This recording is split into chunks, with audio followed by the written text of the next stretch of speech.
Hello there, welcome to Couch Talks Movies. My name's Couch and I like to talk about movies. So, alright, let's talk about Eddington. Alright, up front, Eddington, I appreciate as a piece of art. I don't think I'm ever going to watch this movie again. Not that it's bad, it's a very well made film. It's just, it's a tough movie. Not like super tough, like depressing the whole time. Like, there is comedy throughout it, and the comedy works. Like, I heard chuckling throughout, or laughter throughout my theater, like, throughout the movie. So, like, comedy works. It's just, so for the beginning of this movie, for a while, this movie was, like, really frustrating me. Like, it takes place in 2020, so it's dealing with the pandemic, and it's just very frustrating. Like, it took me back to that time. It took me back to, like jackasses, like, just not taking it, like, just being dumb, like, I can't breathe in my mask. Like, it's fine, you can breathe in a mask.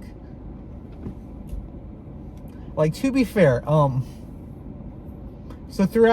like, during the pandemic, throughout, like, the first few months, like, I was able to quarantine fine. Like, my job was shut down, so, like, I was able to quarantine for a few months.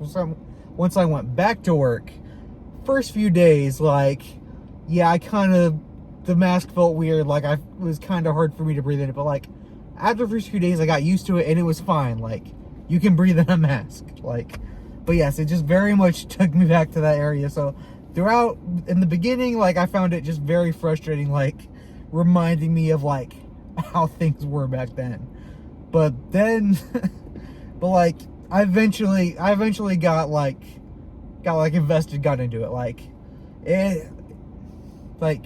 It's a good film. To steal what my wife said after we saw it, every character in the movie is an asshole.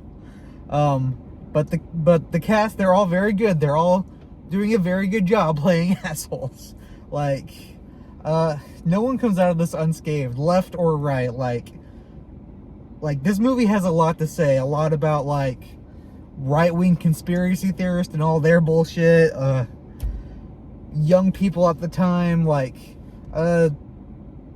this movie, like, also talks about, like, the George Floyd death and what happened to him. And, like, there's a lot of commentary on young people who were just doing, like, what I'm going to call performative activism. Like, for example, there's this one kid who's just, like, spouting off what all the other kids are saying about it. And then by the end of the movie, like, slight spoilers, like, he's full MAGA, like. But, yeah, like, has a lot to say about how he handled COVID and performative activism and politics, both sides, corruption, crime, racism. Yeah, this movie just has, like, a lot to say about a lot of things that still going today, just like it encapsulated it in that 2020 setting. Like I said, left or right, like, this movie has some negative things to say about everybody, and I appreciate that. Yeah, this is a very well made film. Give you an example. The cinematography was pretty good. Like, there were a couple points throughout the movie where, like, I was like, wow, that's a really smooth, like, oneer. Like, yeah, I noticed the cinematography. Cinematography was good. Who was in it? Like, Joaquin Phoenix was really good. Absolutely hated his character, but he was really good in it. Pedro Pascal was good. Hate his character a little less, but, like, okay, maybe I don't hate his character. Like I said, everyone's an asshole, but, like, he was, like, less of an asshole.